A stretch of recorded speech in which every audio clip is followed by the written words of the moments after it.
Hello my dear gorgeous friends, ಮತ್ತೊಮ್ಮೆ ಒಂದು cup coffee ಜೊತೆ ಈ ನಿಮ್ಮ ಸುಮ.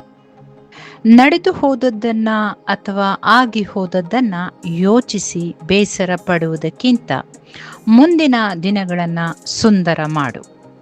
ಸಂಬಂಧ ಬಲವಾಗಿ ಇರಬೇಕೇ ಹೊರತು ಬಲವಂತವಾಗಿ ಅಲ್ಲ. ಒಪ್ಪುವಿರಲ್ವಾ ಸ್ನೇಹಿತರೆ? ಹೌದು ಸ್ನೇಹಿತರೆ, ಈ ವಾರದಲ್ಲಿ ನಾನು 4 ಮಧ್ಯ ವಯಸ್ಸಿನ ಹೆಣ್ಣು ಮಕ್ಕಳನ್ನ ಭೇಟಿ ಮಾಡುವ ಸಮಯ ಬಿತ್ತು. ಆ 4 ಹೆಣ್ಣು ಮಕ್ಕಳು ಗೃಹಿಣಿಯರೇ, ಆದರೆ 2 ಸಿಂಗಲ್ ಪೇರೆಂಟ್ಸ್ ವಿತ್ ಬದುಕಲು ಬೇಕಾದ ಕೆಲಸದ ಜೊತೆ ತಮ್ಮದೇ ಹೋರಾಟಗಳಲ್ಲಿ ಬದುಕು ಕಟ್ಟಿಕೊಳ್ಳುತ್ತಿರುವ ಹೆಣ್ಣುಗಳು. ಇನ್ನು 2 ಸ್ತ್ರೀಯರು ಸಂಪೂರ್ಣ 100% ಗೃಹಿಣಿಯರು. ಮನೆ ಮಕ್ಕಳು ಬಿಟ್ಟರೆ ಬೇರೆ ಯಾವುದೇ ಆದಿ ಇಲ್ಲದ ಹೆಣ್ಣು ಮಕ್ಕಳು. ಸ್ನೇಹಿತರೆ, ನಾ ಇಲ್ಲಿ ಮಾತನಾಡಲು ಹೊರಟಿರುವುದು ಡೈವೋರ್ಸ್ ಆಗಿರುವ ಹೆಣ್ಣು ಮಕ್ಕಳ ಬಗ್ಗೆ ಅಲ್ಲ. ಡೈವೋರ್ಸ್ ಇಲ್ಲದ ಗಂಡ ಇದ್ದು ಇಲ್ಲದಂತಿರುವ ಮತ್ತು ಗಂಡ ಇರುವ ಅವನದೇ ಸ್ವಾತಂತ್ರ್ಯ ಬದುಕಿನಲ್ಲಿ ತನ್ನ ಕುಟುಂಬ ಮಕ್ಕಳ ಬಗ್ಗೆ ಯಾವುದೇ ರೀತಿಯಾದ ಆಳವಾದ ಚಿಂತನೆ ಇಲ್ಲದ ಜವಾಬ್ದಾರಿಯುತನಾಗಿ ಸಮಾಜದಲ್ಲಿ ಆತ ಕಂಡರೂ ಜವಾಬ್ದಾರಿ ಇಲ್ಲದ ವ್ಯಕ್ತಿತ್ವ ಆತನದು. ಪ್ರೀತಿ ಸಂಬಂಧಗಳ ಮೌಲ್ಯ ಮರೆತಂತೆ ಜೀವಿಸುತ್ತಿರುವ ಗಂಡಂದಿರು ಮತ್ತು ಅಪ್ಪ ಎಂಬುದಾಗಿ ಈ ಸಮಾಜದಲ್ಲಿ ಗುರುತಿಸಲ್ಪಡುವ, ಕ್ಷಮೆ ಇರಲಿ, ಇವರನ್ನ ಹೇಗೆ ಸಂಬೋಧಿಸಬೇಕು ಅರ್ಥವಾಗ್ತಿಲ್ಲ. ಇವರ ಮನೆಯಾಕೆ ಎಂಬುದಾಗಿ ಕರೆಸಿಕೊಳ್ಳುವ ಆ ಹೆಣ್ಣುಗಳ ನೋವು, ಇವರ ಮಕ್ಕಳೆಂದು ಕರೆಸಿಕೊಳ್ಳುವ ಆ ಮಕ್ಕಳ ನೋವು ಮತ್ತು ಅವಮಾನ ಬದುಕು ಬೆಂದು ಹೋಗುವಂತೆ ಮಾಡುತ್ತಿರುತ್ತೆ. ಅದರ ಪರಿವಿಲ್ಲದೆ ಇವರದೇ ಆದ ದಿಲ್ದಾರ್ ಜೀವನ ನಡೆಸುವ ಈ ವ್ಯಕ್ತಿ. ಹೌದು ಸ್ನೇಹಿತರೆ, ನಮ್ಮ ಸಂಸ್ಕಾರ, ನಮ್ಮ ಸಮಾಜದಲ್ಲಿ ಸ್ವೇಚ್ಛಾಚಾರಕ್ಕೆ ಅವಕಾಶವಿರಲಿಲ್ಲ. ಆದರೆ ಇಂದಿನ ದಿನಗಳನ್ನು ನೋಡಿದರೆ ಯೋಚಿಸುವಂತೆ ಆಗಿದೆ. ಸ್ನೇಹಿತರೆ, ವಿಶೇಷವಾಗಿ ಯಾರೆಲ್ಲ ಪುರುಷ ಸ್ನೇಹಿತರು ಅಥವಾ ಸಬ್ಸ್ಕ್ರೈಬರ್ಸ್ ಕೇಳುತ್ತಿರುವಿರಿ, ದಯವಿಟ್ಟು ನಿಮ್ಮ ಸರ್ಕಲ್ನಲ್ಲಿ ಇರುವ ನಿಮ್ಮ ಸ್ನೇಹಿತರಿಗೆ ಶೇರ್ ಮಾಡಿ ಎಂಬುದಾಗಿ ಕೇಳುತ್ತಾ ವಿಷಯಕ್ಕೆ ಬರುವೆ. ಪರಸ್ತ್ರೀ ಆಕರ್ಷಣೆ ಜೀವನದ ಪತನದ ಆರಂಭ. ಮನೆಯಾಕೆಯನ್ನ ಬಿಟ್ಟು ಪರಸ್ತ್ರೀ ಮೇಲಿನ ಆಕರ್ಷಣೆ ಕ್ಷಣಿಕ ಸುಖ ನೀಡಬಹುದು, ಆದರೆ ಅದರ ಬೆಲೆ ಜೀವನ ಪೂರ್ತಿ ಸಂದಾಯ ಮಾಡಬೇಕಾಗುತ್ತೆ. ಮನೆಯಲ್ಲಿ ನಿಮ್ಮ ಸುಖ ದುಃಖಗಳನ್ನು ಹಂಚಿಕೊಳ್ಳುವ ಸಂಗಾತಿಯೇ ನಿಮ್ಮ ಜೀವನದ ನಿಜವಾದ ಸಂಪತ್ತು.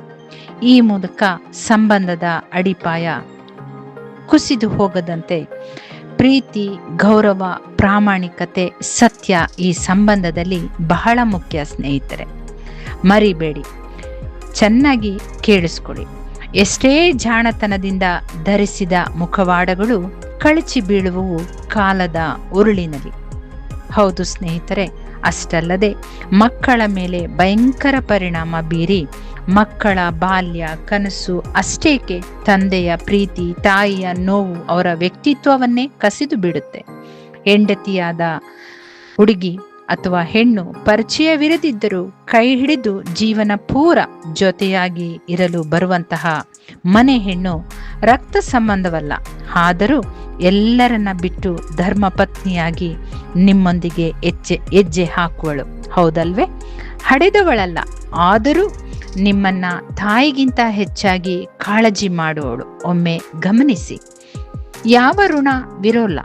ಧರ್ಮಪತ್ನಿ ಎಂಬ ನಂಟಿಗೆ ಗರ್ಭವೇ ಗುಡಿ ಮಾಡಿಕೊಂಡು ಮಗುವನ್ನ ಹೆತ್ತು ತಂದೆ ಮಾಡುವಳು.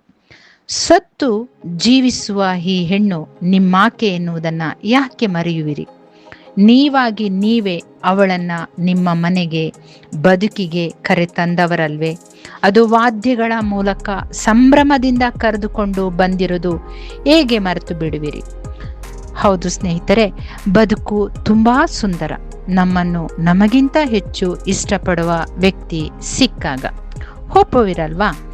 ಮಕ್ಕಳ ತಾಯಿಯಾಗುವವರೆಗೂ ಸುಂದರವಾಗಿದ್ದ, ಹಿತವಾಗಿದ್ದ ಹೆಣ್ಣು ಯಾಕೆ ಈಗ ಹಿತವಾಗಿ ಕಾಣೋಲ್ಲ?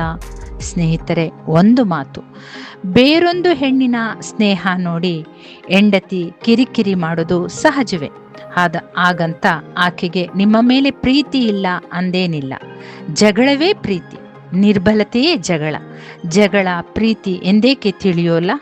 ನೆನಪಿಡಿ ಸ್ನೇಹಿತರೆ, ಯಾವಾಗ ಪರಿಪೂರ್ಣ ಮೌನ ವಹಿಸುವಳು ಆಗ ತಿಳಿದುಕೊಳ್ಳಿ ಅವಳ ಪ್ರೀತಿ ಜೀವ ಕಳೆದುಕೊಂಡಿದೆ ಎಂದು.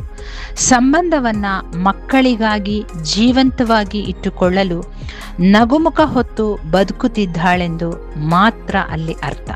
ಸ್ನೇಹಿತರೆ, ಇಂಥ ಹೆಣ್ಣು ಮಕ್ಕಳನ್ನ ಮನೆ, ಪರಿಸರ, ಸಮಾಜ ಗೌರವಿಸೋಲ್ಲ.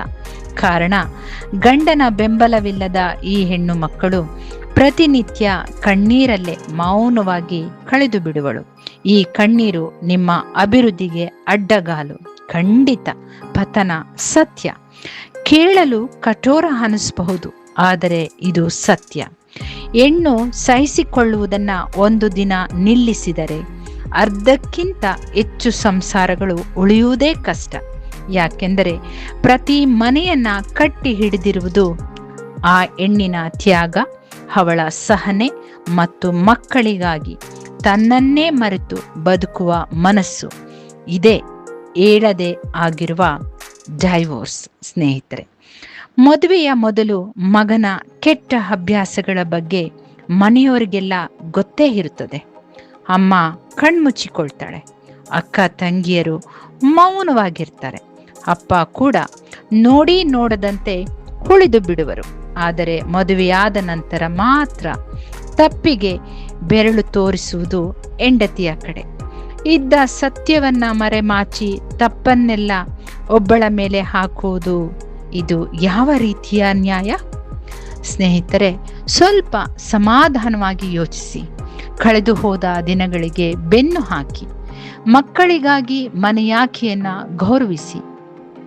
ಮಕ್ಕಳಿಗಾಗಿ ಇರುವುದು ತಂದೆಯಾಗಿ ನೀವು, ತಾಯಿಯಾಗಿ ನಿಮ್ಮಾಕೆ. ಬೇರೆಲ್ಲ ಸಂಬಂಧಗಳು ಹೆಸರಿಗಷ್ಟೆ. ಹಾಗಾಗಿ ಕುಟುಂಬವನ್ನ ಪ್ರೀತಿಸಿ.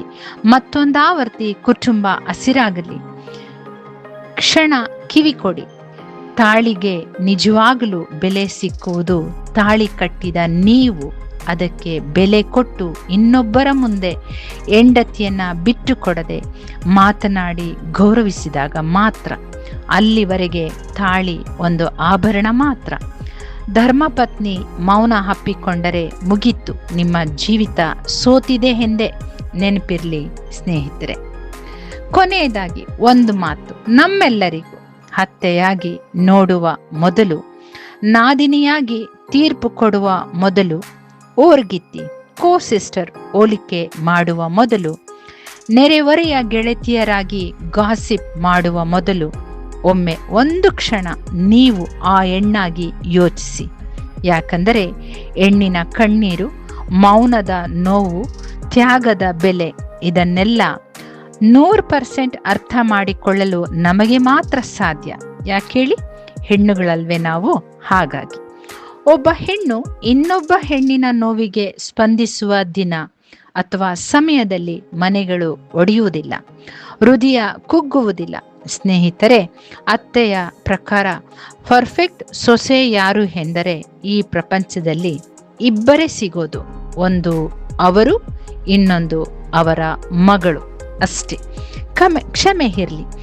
ಎಲ್ಲಿಯಾದರೂ ತಪ್ಪು ಮಾತುಗಳು ನುಸುಳಿದ್ದರೆ, ಅಥವಾ ಇದು ಯಾರನ್ನ ಕುರಿತಾಗಿಯೂ ಅಲ್ಲ, ಸಾಮಾಜಿಕ ವಾಸ್ತವ ಸಮಸ್ಯೆಯನ್ನ ಇಲ್ಲಿ ನನ್ನ ದೃಷ್ಟಿಯಲ್ಲಿ ಹಂಚಿಕೊಂಡಿರುವೆ.